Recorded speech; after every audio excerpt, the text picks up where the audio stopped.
Well, welcome to the Fractional Show. Today we've got David Lisi, who is the founder of the Last Frontier Investment Club, and he is running some absolute gold that is a very rare occurrence. So, David, welcome to the show. Give us your 60-second pitch. Who are you? What is the Last Frontier Investment Club? And why should someone care right now? Yeah, for sure. So I'm Dave. I'm up in Alaska.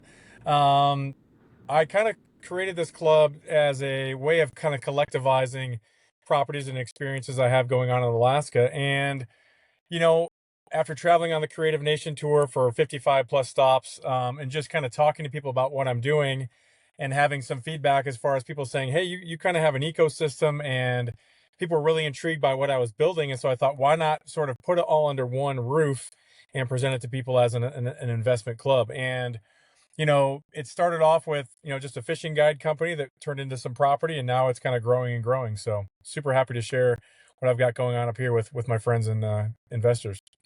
Super exciting. And David, you're a 20-year entrepreneur. You've, got your Alaskan fishing guide career, right? You're a lodge owner and also the author of a children's book. You're a sub-2 mentor. I mean, that's certainly not your typical capital raiser background, right? So I want to learn, like, how did all this come together into what you're building here? Yeah, so it kind of started off with, previous to this, I had run some businesses in the world of lacrosse. So youth lacrosse, I would have travel teams and learn to play and things like that. And then just randomly got invited to come to Alaska and came up on a whim and got a job offer to be a fishing guide. And I thought, well, I had just finished up my master's, had no idea what I was going to do next, had sold a business and was like, what do I do next? I was like, I guess I'll try guiding. So came up, fell in love with Alaska, absolutely love guiding. And, after a couple of years, I realized, well, not out of spite or wanting to just like, I'll show you, I'll start my own business. I just had to start my own business because it wasn't all that lucrative working for somebody else. So I started my own business, and that's grown and grown and grown. And I got my first property. And the number one issue I would run up against would be people wanting to book a fishing trip. And then after that, they had no idea what else to do, whether it was where do we stay or what else do we do. So I found myself being a travel planner more so than anything. And I thought, well, why don't I own these properties that I'm putting people up in? And that's kind of where it all kind of got started. Love it. That's amazing. And finish the sentence for me on camera. You started the Last Frontier Investment Club because you kept meeting people who. Yeah, the big thing was is I kept meeting people who wanted something other than just fishing, where a place to stay, a other experiences, and I would basically do all that for free. I would be a travel planner for free. And finally I thought, okay, why don't I figure out a way to buy some property? So that's when I ended up joining Sub2 because I couldn't figure out how people were buying larger assets. Bought my first lodge, and that kind of became like a gateway to getting people into my lodge, what they call book a fishing trip, and then I put them in my lodge. And then if somebody booked it on Airbnb, then they kind of got into my fishing world. And so I started seeing this sort of cycle of, like I said, somebody pointed out that it was an ecosystem. So I started seeing how it was all connected, and how if I kept growing it, whether through more properties or more experiences or both, I could kind of have the top of the funnel as far as people coming to me, and I can put them into properties and experiences and vice versa. So Super exciting. And Dave, you've built such an incredible business already. I mean, you've got 5,000 fishing clients, 2,000 lodging clients that's coming through your businesses every single year. And if we compare that to your typical operator that's raising money, a lot of them are at a stage where they're just trying to find customers, right? Versus you already have that. So how did you build that empire? yeah. So I basically we have a fairly long off season, and so I always knew that even though I might be busy this season, I still have nothing on the calendar for next season. So I would take my entire off season and come out swinging, learning things like I taught myself SEO, how to build a website, obviously how to buy properties, joining Sub2. So I would kind of always kind of reinvent myself in the off season, and this was sort of a and I also hired my first COO recently, and that was my sort of way of saying, okay, this whole off season, I've learned all this stuff, I've sort of iterated and grown. Why don't I try to do that all year? So I started hiring an executive staff to help buoy that, to kind of help me do that all year. Yeah, and because you mentioned the CEO, you've brought on Jordan to run operations. You're building out a team. What is Jordan handling that you're not touching to truly scale the business? Yeah, I mean, the biggest thing is someone helping me get a really good picture of what the day to day looks like. So the more I started to delegate and offload what I was doing, and the more I was, and recently I've been using a lot of like Claude and AI to help me build out some SOPs. It's really been incredible to see all the day to day stuff I was doing on top of guiding, on top of running a lodge, and so really she's helping me offload a lot of just the day to day stuff. So things like client interaction. We've got a couple other young ladies that are helping us in that world, and also just helping me with things like scheduling and cleaners and even future things when it comes to other properties I'm looking to buy. So really helping me organize the back end to make sure I can kind of do what I'm best at, which is talking to people and sharing my vision. Yep. And I saw, part of something that the investment club gets to work with you on as building the business together is making additional hires for executive roles, right? Totally. What kind of roles are you still looking for, and what qualities are you looking for in those roles? Totally. So have seen some of the folks that have invested and have expressed interest in investing or being part of the club. They have all been almost like mentors to me as well. They're people that I can lean on that come from other business backgrounds that have a lot of experience. And I look at that as not just somebody joining an investment club and just walking away. I look at it as, wow, these are people that I can really lean on, kind of give them an idea of what I'm working on, and just try to get as much advice from them as I can as far as, is this the next best move? Um, so that's been really refreshing too, especially all these folks I've met along the way on tour. I've met a lot of people that I almost think of them as like an advisory board. So having those folks kind of help me with what they've built is helping me kind of see like areas that I need help with. So one big thing is I realized the most recent property I started to take over, the biggest thing I had was like, wow, I didn't really have a transition plan because I feel like I can do all these little things on my own, whether it's listed on Airbnb or turn the water on or just all the little things that we can kind of do on our own. But once you stack those on top of all the other things I'm doing for my fishing business and other lodges, it has become kind of overwhelming. So working on things like having a good solid transition plan and transition team, especially for properties I'm looking at that do have employees that come with it. So I want to make sure I approach those sellers with not only like a good solid offer, but also like a really solid transition plan for what they've built and the employees and how faithful their employees have been to them. But yeah, I think a lot of it is just finding someone to help me with in transition, but also things like asset management, which I do have a really solid asset manager and then property manager. It's just a matter of like getting them really deep into those roles as far as like, okay, now that and actually offloading a lot of those responsibilities onto them to see, kind of what I'm working on now and see if they can't kind of take that over. So I've got some folks in place, just looking to kind of bolster that a little bit more and get even more people involved. Maybe even an operations manager on top of just a COO as well. Makes a ton of sense. And I Mhm. love that, you've got so many experienced, really intelligent and business savvy people that are joining the club itself, right? Like that is the whole idea of, we're stronger as a collective. We're here to divide and conquer and overall just up level this business to a new level of scalability. Like that is incredibly powerful. And, one of the phrases that you had, in describing your business plan was this vertically integrated top of funnel model, right? Which I Yeah. thought was genius. Can you explain that in, plain English for the folks here that aren't Alex or Mosey's? Yeah. Yeah. So the biggest thing is that, you know, people that are traveling in Alaska or just traveling in general, they don't just want to come and just go fishing, right? They also need a place to stay and they also want to do other things like sightseeing and whale watching and things like that. So I started really literally having people's whole itinerary booked out for them. I would charge no money for that. Now it's like, well, I can develop really solid relationships with like whale watching tours or other lodges and experiences that I own, and basically charge for that. Obviously, make money off of that. And that would be sort of the vertical integration, kind of involving in encapsulating people's entire vacation all into one area, with the actual, the feeling that we're actually really helping these people because there's a lot of, whether it's disjointed websites or there's so much information, or Alaska is such a huge place that I think people get overwhelmed with all the things there are to see and do. So having somebody that's right there, that's on the ground, that can kind of help them, if it, whatever budget, plan out their trip.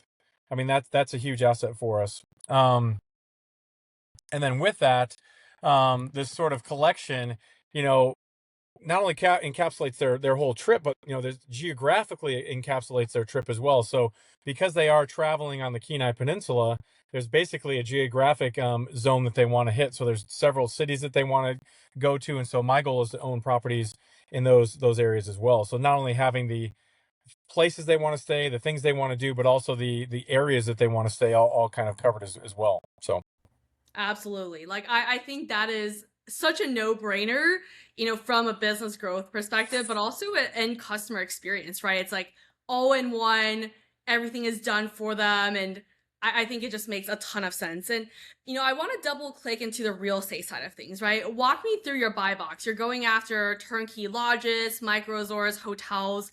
What is a yes for you versus a no for anything in that category? yes, so my latest property, like I said, it was 10 acres, 7 cabins, and a house with a heated shop, really nice place. On the MLS, it was a no. Just flipping through, I was like, what is this place? And it had no offers. They would kept dropping the price.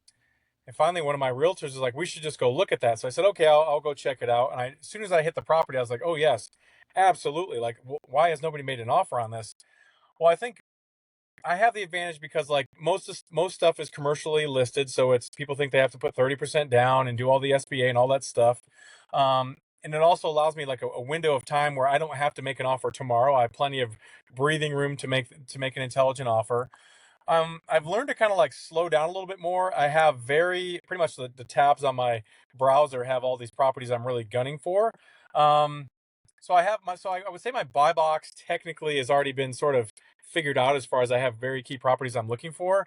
But of course, one property that got brought to me was brought in one of Pace's No One Left Behind challenges in his office. A guy was there for a mobile home park, or I'm sorry, an RV park class, and happened to have a place off market in Alaska that he knew about, and they brought him to me, and so I actually went to visit that place. So I wouldn't say that I'm not open to other places. I've just really identified quite a few that I like. So places along the travel route in the Kenai Peninsula, places that are beautiful, have nice views, and then also places that are relatively turnkey that you don't have to go in and just kind of redo the whole deal. Because most of the places either have no employees, but they're fully furnished, or some have employees and they have kind of a program. But I'm not really trying to buy like a ton, I guess, if that makes sense. So I'm just kind of one at a time checking these off the list. That makes sense. I mean, I think it makes it's it really shows, who you are as an operator when you're very methodical around what you want to buy, right? It's like not an emotional thing. You have your eyes set on these that will really build and feed into the business. And something that you just said is there's not exactly that time pressure, right? Like you can work your way into the deals. What's an example of maybe something where you've deployed creative finance strategies or just ways of negotiating to make the property a win-win for you and the seller? Yeah. So the most recent property, it sat on the market for 433 days. So I already knew that I had a lot of negotiation room there. It was their second property, so they didn't live there. They had no pressure to sell it tomorrow. Their P&L wasn't very strong. They basically relied on word of mouth or just overflow from other people, so they didn't have a really big internet presence. And I also knew that it was well undervalued by probably about 200, 300,000 at least. And I basically told them, hey, like I'm not able to pay you exactly what you brought in every month because that would be like your P&L says that I'm basically breaking even if I pay you that. That's even before any kind of utilities or anything else.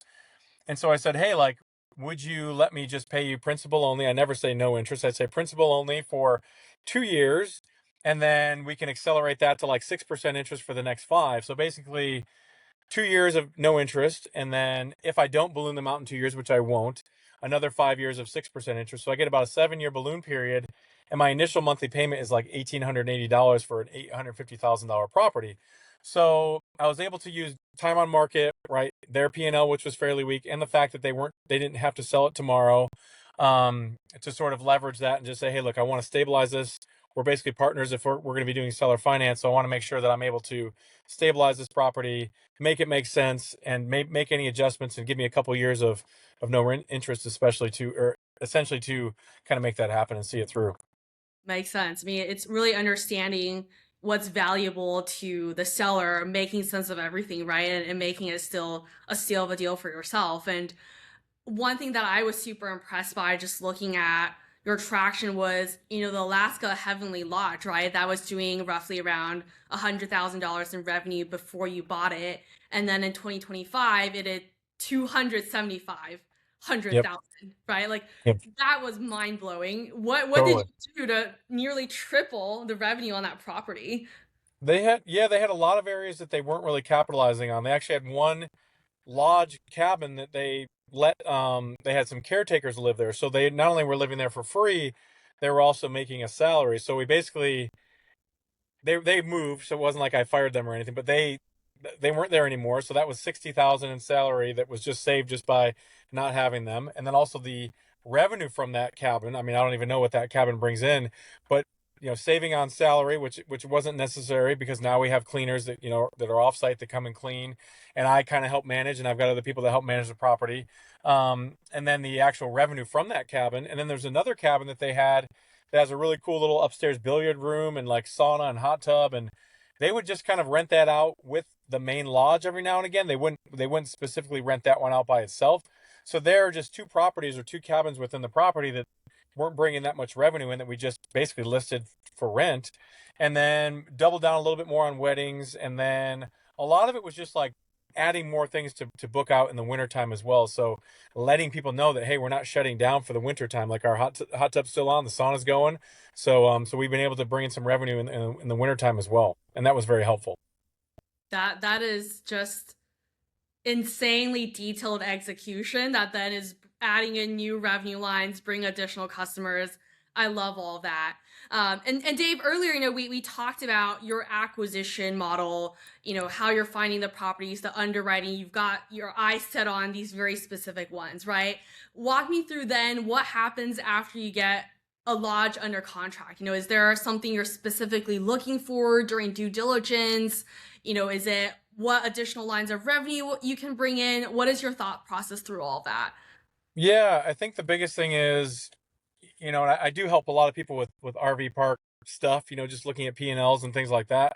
Mostly to keep myself fresh, just looking at a lot of P&Ls and just kind of looking for all the typical consider like the levers you can pull, whether it's, wow, look at how much they're spending on, maybe whether it's like how much the owners are taking out, or maybe it's the payroll's really high, or something's just like really off where you're like, wow, what can we save there? But also what can we add? As far as like the due diligence, the biggest thing is just making sure everything matches. So I'm looking at a business right now that their take home is 1.1 million, and it's in a very similar business to what I'm doing. And so I was blown away by that just because like they're quite a bit larger than me, and I'm 100% their buyer. Like they don't want to sell to anybody else.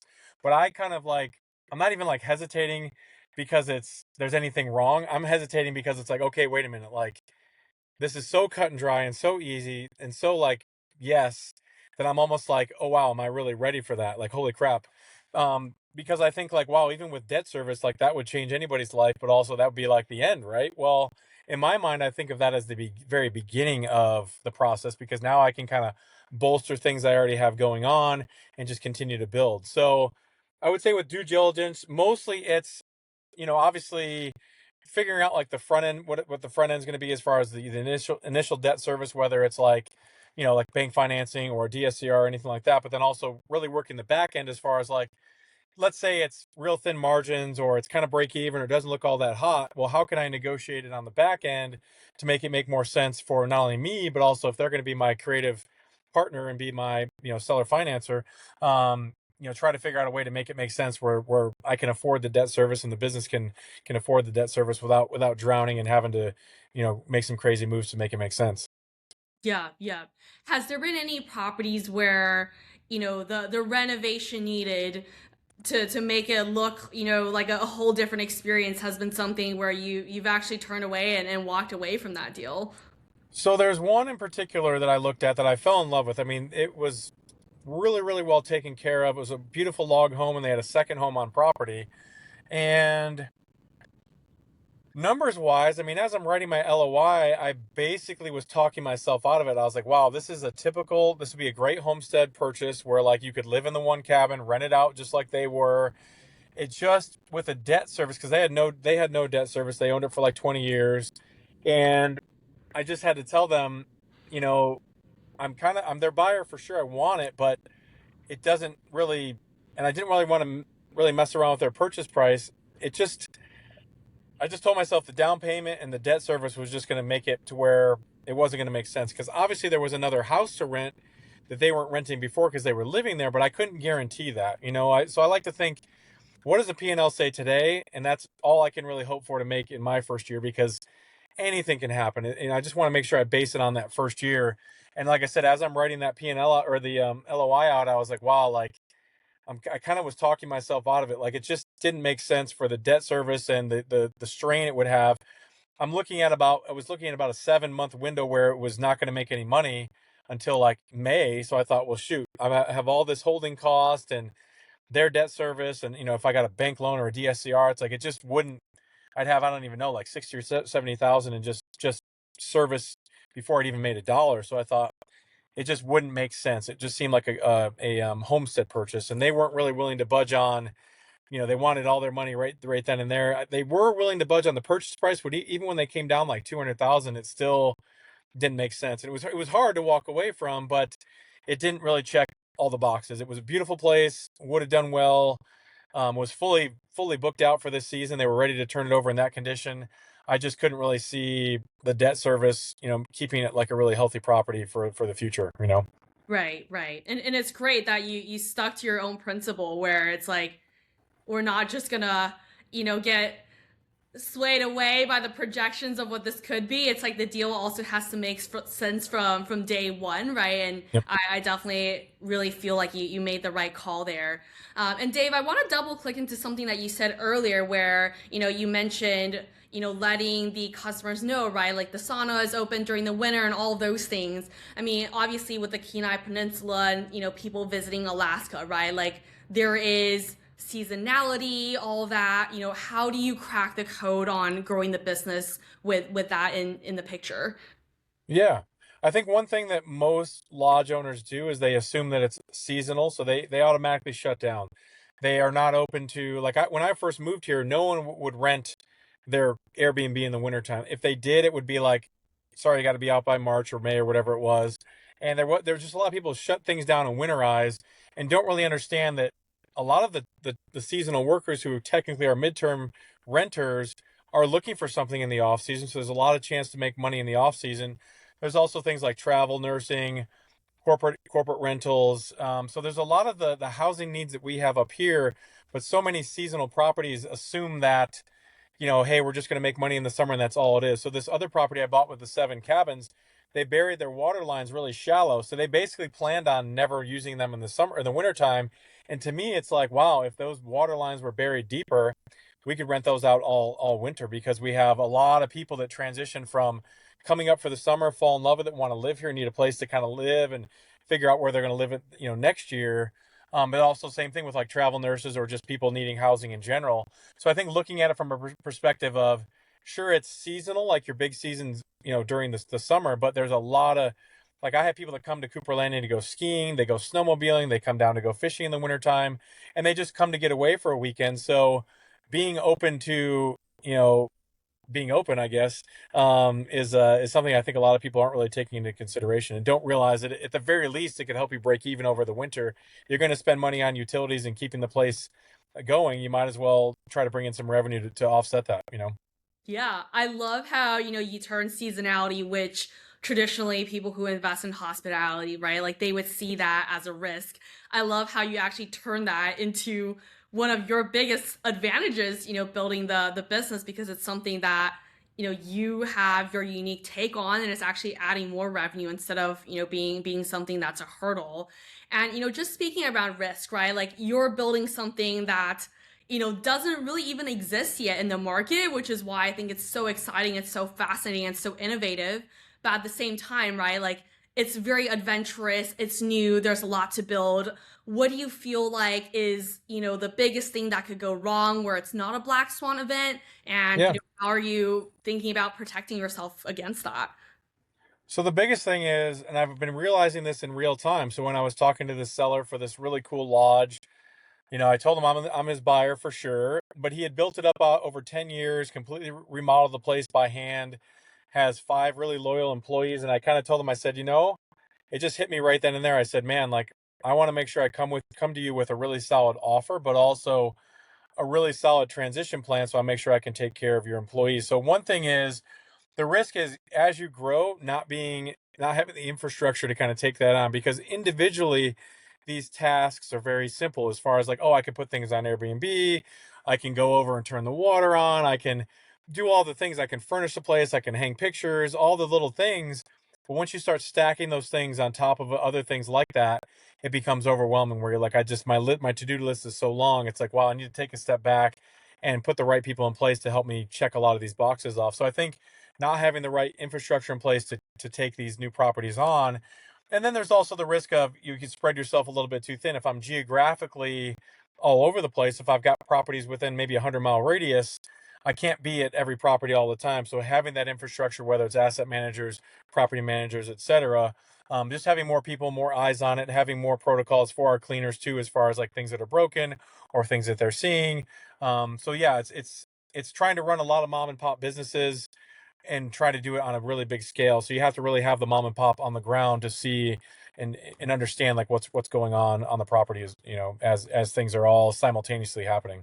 Yeah, boots on the ground, all the systems to support that. I mean, it's so critical that you're already just facing all of those head on already, right? Like I think as an investor myself, one of the biggest red flags when you ask that question to someone is they're like, "Yeah, everything's gonna go great." Yep, Like they're avoiding the risk, right? But we all know operating a business, like it's tough, it's hard. Real estate gets pretty freaking real, right? So it's always so important to just face everything, and know what's coming ahead of time so that you've got the right game plan to tackle those. And David, I really think that's why, people have so much respect for you and you've already gotten traction, in the club already, right? You've gotten 125K in commitments from several investors. That's super exciting. Can for you sure. tell me about the people who said yes, right? Like, who are they? What do they Yeah. want in life? And, why do they feel like this was something that they found alignment in? What's funny is that they're all people I know very well and personally. I do have several verbal commitments as well, which is amazing.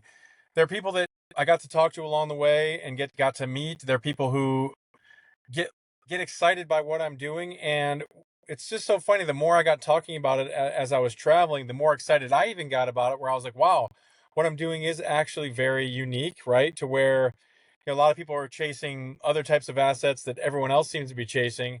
I'm kind of going for not only something I have as my core business, which is my fishing guide business, but also sort of bolt-ons or add-ons to that business. And it all kind of my fishing business supports the lodges, and the lodges support my fishing business. And the more I add either way, the more I just bring more people into that ecosystem. And it's just I think people just kind of see it. They understand it and they're excited about it because it is a little exotic. It is in Alaska, and I kind of do get to sort of live everybody's dream of just being able to, fish and guide and live in a beautiful place. That is so fun. And one thing that you said that I thought was really unique is, obviously one, a lot of people join the investment club to learn and earn, where they see you as the mentor, right? To learn from the experience. But you also said, right, like people that have joined the club so far, they're actually very savvy operators already.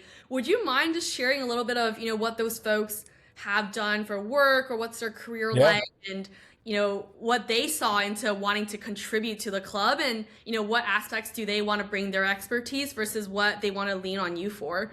absolutely. So my buddy Matt, who was the first one to invest or join the club, he his background, they did Amazon, right? So they understand how to market, right? So he's like, whenever you want to list on Airbnb, let me know. I have all. He's got the path, right? So he's somebody who, and even things like sharing passwords across like an employee network. I mean, he instantly was like, oh, I have a system for that. So people that have kind of been through what I'm going through, whether it's building teams or whether it's in advertising, marketing, things like that, they're just dialed. My buddy Brennan, he works pretty much around the clock, 24/7 in the oil field. So his passion is he wants to physically be investing in real estate himself, but he's realized that hey, I'm so busy, I'm trying to make a bunch of money, in my career that I'm happy to help, support my friends and watch them grow along the way. And we're also talking about properties and things we want to do together. Um, And most people, quite honestly, whether it's they're brand new in real estate, but they just have really solid backgrounds. Like my buddy Richard, he's he's been in kind of the building, like he's been a builder, but he's really good at underwriting. He was able to take whether it's a business or a lodge, and he's able to help me just underwrite and see the true value of those. So I have somebody that I can bounce ideas off of as far as what kind of offers I can make on properties. And he's also always on me too about not giving away too much in future stuff. So he's saying, hey, like, I want to get on this one. I want it just be you and me. Let's the next one you do, let's just be you and me. Um, so that's been really cool to see, like, people that are high level operators that see what I'm doing, but also feel like they can contribute. And I'm more than happy to have them contribute, and I can lean on them for a lot of really cool things. That's incredible. That has honestly been one of the best, journey building moments that I've heard, and huge kudos for you to create this environment like that. And Dave, I think timing for building a business is everything, right? Why do you feel like the timing is now? Yeah, I think the timing is absolutely perfect because I think I've reached that sort of critical mass where I have so many people interested in what I'm doing as far as the guiding that want to get into the lodging. Well, all my lodges are kind of like all over different websites, so it's like, wow, now is the time to bring it all under one roof, kind of present it as one big brand, and then really start actually adding more and more to that, whether it's the business to business relationships or continue to add properties, because it's ripe for that. Like, and especially when I do have people in my club and people that rely on me, adding more business to business relationships adds more to the top line. And it just makes me feel even more like more responsible for those people, and their trust in me. So I think it's the perfect time for everything. Amazing. And you're clearly a very creative person. We're both in the creative community, and the fractional investment club is a very creative way that people can join you and invest, right? There's a few different ways that you can join. People can obviously invest as themselves. If they've got an investing entity with an LLC, they can use that as well. What are some other creative ways where maybe folks have some capital that's not working really for them that they can then put into the club?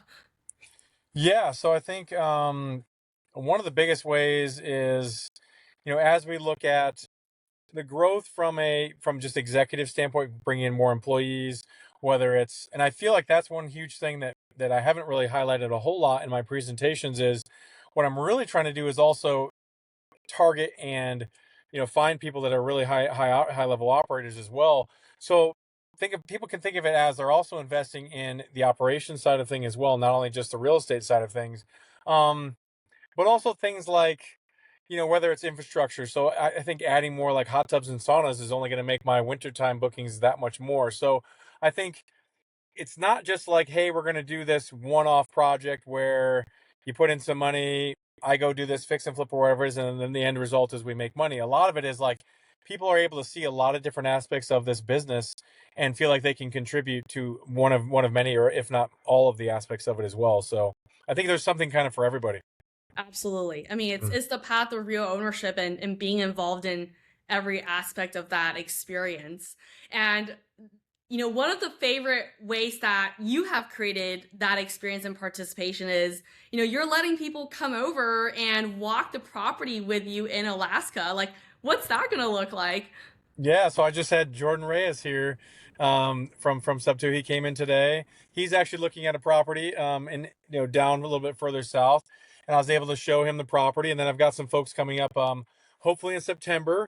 I've got September 6th through 10th, trying to bring out some of our friends in the creative world. And the one really cool thing about it though too is being able to talk people through the story of how, all the wild stories. I mean, there's so many wild things that have happened at every one of these properties, whether it's the current property I'm at, my lodge, and then the property I purchased outside of it, and then my most recent purchase. Just things with like the realtors, and actually my one random story is my current realtor who's been with me for a while. She wasn't even part of this transaction, but I was short like 6 grand at closing, and we had an hour and a half to close. And she's like, "Well, why don't you just Venmo me the money? I'll go to the bank, get a cashier's check, and drive it to the title company," because I was out of state. So sure enough, I Venmoed her money. She drove it to the bank, or drove to the bank, got a cashier's check, took it to the title company, and we were able to record. So just odd stories just like that, you know. Yeah, I mean, teamwork is the dream work, right? You got it Totally. all put together. I mean, I can just imagine, right? Like everyone that's a member of the club, we do a group field trip out of Alaska, tour the properties together, maybe even do enjoy the sauna together, right? Like that sounds like Absolutely. a whole heckload of fun. So I'm really excited to see that moment. And Absolutely. yeah, I want to zoom out a little bit and just really talk about what you're trying to build from a very high level. Like Yeah. this is something huge, right? It's a real brand. It's not just a raise, it's not just a transaction. What is your big, 5 to 10 year vision for what you're trying to accomplish here? Absolutely. So it sounds a little bit corny to be a one-stop shop, but in reality, there's a lot of things to see and do in Alaska, and I feel like, and there's a RV company I work really well with up here who does rental RVs, and the marketing guy said, it's kind of one of those places you have to take bite-sized chunks and maybe have to come up several times to really get an appreciation for all the things to see and do. And so that's one thing I really try to steer people towards is how can we um how can you come and see Alaska, do a lot of things, but not feel like you're just driving all day? So coming up with like and catering to people's itinerary and really, really capturing like all the things they want to do within their budget and maybe even see things and do things that they didn't even know existed. Um but also make it so that they never have to like go back and forth between a bunch of websites and try to plan it all out themselves. Um, that's one major thing I want to accomplish. The other thing too is so many people just fly into Anchorage and only stay in Anchorage, and then they'll just kind of like I call it like bicycle spoke, where they'll drive up 6 hours, drive back, drive 2 hours, drive back, and it's like wow, if you can just create one nice loop that's nice and easy that they can have like maybe whether it's a free day in between or they might have 3 or 4 different options on the day that they get there, and so really just helping see people see through their whole itinerary. That's one major thing. But also, what I'm really trying to build is whether it's lodging or activities, whether it's like my fishing, ocean fishing, whale watching, even bird viewing, bear viewing, all that kind of stuff, building out all these options for folks so they can basically take, hey, we're going to land in Anchorage this day, we're going to stay at this place, and maybe I own it or I have an affiliation with that company. Then day two, we're driving down to the Wildlife Conservation Center. We're going to check out some animals and then just check off that list all the way around. And I want to have a piece of that itinerary, not only whether it's like a portion of it, whether I own it or whether it's an affiliate brand of ours, but also keep that same, feeling like we're not just trying to take money from people, like we're actually really trying to help people with their vacation. And then eventually have essentially the one giant one-stop shop where we're the brand in Alaska that we're local, we're boots on the ground, and we're able to help people of all budget levels see and do incredible things in the state. Absolutely. Mhm. And, one of the ways that you described about building this is, this is going to be the most trusted way, right, to experience Alaska. And trust is such a hearty word, right? Like how do you think about that, really owning that position, whether it's with your customers or the club Yeah. members coming on, what does that mean to you? Yeah, the biggest thing is that I live it every day, right? So I understand, you know, the stress people put on themselves with their travel itinerary, whether, I'll have people that are driving hours to come fishing with me, and I can kind of just see, what they've done and been through on their whole vacation. But I also think too that, I work with a lot of travel companies that we'll send people on some wild itineraries where they're just driving all over heck and just just all over the place. So having people like on the ground that have the experience that have done and seen the things that we're having people do and see, I think that's huge because there's things that I've done several times. Like I'm going to take my mom ocean fishing tomorrow, and it's a company that I've with some of my best friends that I've gone out with before, and so I want to be able to say, hey, I've been on that boat, I've been fishing with those guys, I've also been on that whale watching tour. I've done the whitewater rafting over here. I've done, all these things I want to point people to. I want them to know that I have lived and breathed that and I've experienced that. And it's something that I feel is valuable to them and to their experience. Even if it's something like pulling over on the side of the road and checking out some fish in the water, like it doesn't cost you anything, but I know that they'll be there and I know that I've seen it and I want people to kind of see that and enjoy that as well. Yeah. And Mhm. how are you planning on continuing to build this really trusting and collaborative experience with the members of the club as well? I know you've got the field trips planned, right? Yep. What about, when people are after jobs, recurring meetings? What's on the agenda for that? Yeah, one thing I've gotten really comfortable with is doing a lot more videos. So my last property, I did a little bit of a tour and put it on Facebook, but I'd like to do more. Like I just left a property that I went and toured with the owner. I'd love to be able to take people through a video tour of that, kind of give them my thoughts on maybe what I was thinking, maybe what I'm thinking for the negotiation, whether I do that in writing or do that in video. I think just having people along for that ride. There's also things too where, I've made a lot of seller calls for other people, whether it's like RV parks or other things like that. I'd love to bring people in on that and maybe share with them my thought process about underwriting or just about negotiations and different levers to pull, because I think too that there's also a lot of people look at maybe underwriting and think, okay, it's not a deal, and it's like, well, if you negotiate it correctly, it could be a deal. So bringing people along that, but also being really open to having other input on some of the negotiations or deals, and people might see things and hopefully see things that I'm not seeing that I also think is super valuable to see as well. So I'm really leaning on people right now on one of these major things I'm buying, and I have a chance of splitting the profit with the owner this year. And it's like, okay, so it's a lot of money. How do I make this offer to make it make sense? Because they want a lot down. They're willing to negotiate on the purchase price, but it's not to me moving it where I need it to be. So I've been reaching out to like 4 or 5 people, including Pace, to try to figure out like what is the strategy as far as getting this thing done and across the finish line. So I love that.